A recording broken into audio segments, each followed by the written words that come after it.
Hey, what's up, guys? Today I'm going to be talking about the Ebola patient named Amber Vinson, who is a Dallas nurse who flew to Cleveland Hopkins Airport to go to Akron to plan her wedding this summer. Now, there's a lot of fear mongering going around. There's a lot of I've seen it because I'm in Akron. I live in Akron, Ohio. I'm from Akron, Ohio.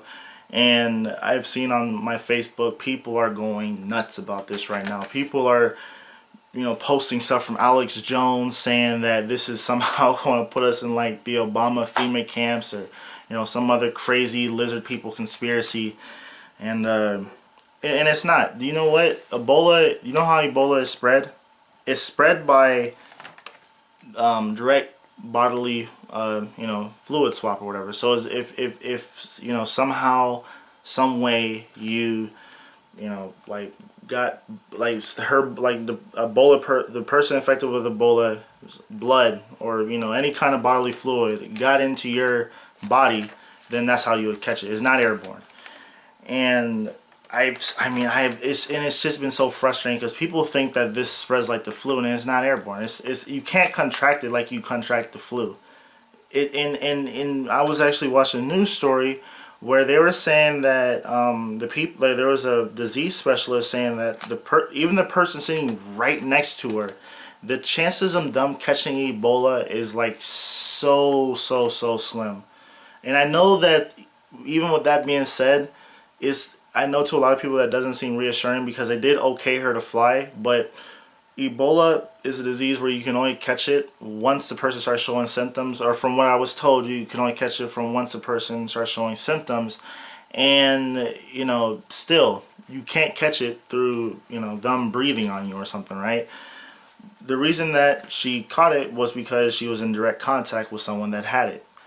And I think I just want to get the facts out there. And that's what I'm trying to do here.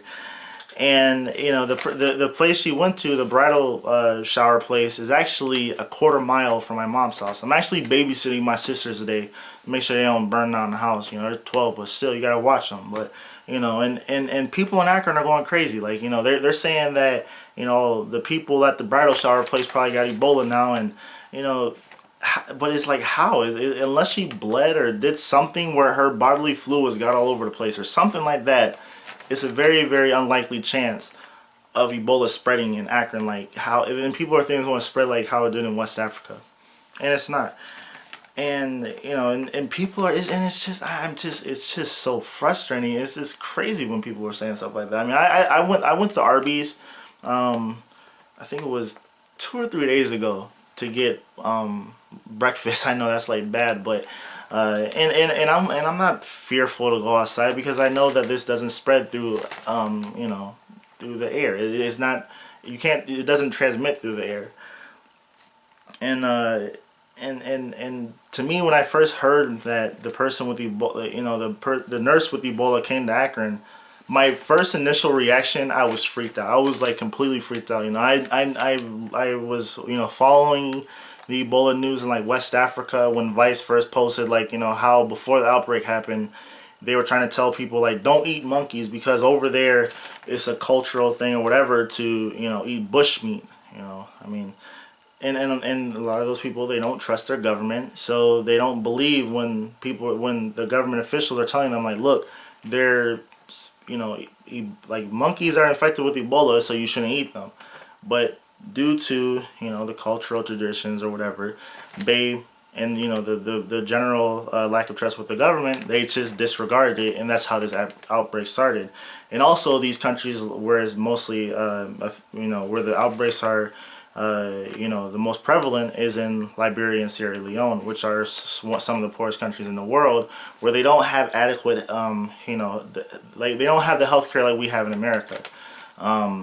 So to quarantine and to stop the spread of this like how we can in America, it's very, very hard for those countries to do unless foreign governments like what we're doing right now, unless we help them, then it's very hard for them to stop the spread of the disease. They just don't have the resources like we do. And also due to the lack of public sanitation infrastructure like they have in I've seen in the Vice documentary videos that they would have open sewers and is a lot of people in highly densely populated areas and lots of poverty, and that's how diseases like that spread so quickly.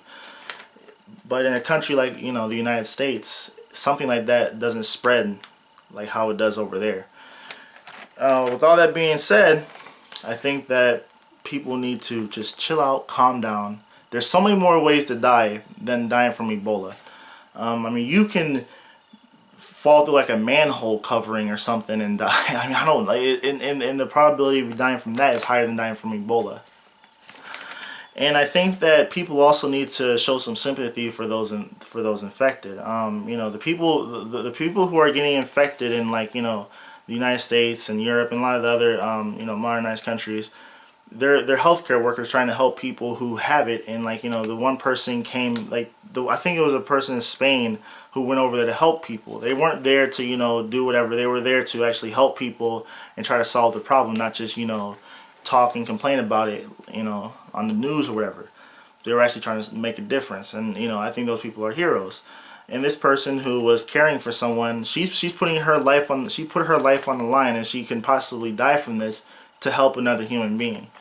So I think we need to worry about this spreading and quarantining these people, but we also need to make sure that our government, we the people, need to make sure that our government is doing what's adequate to make sure that these people are receiving the best treatment they can possibly receive and the best health care they can possibly receive.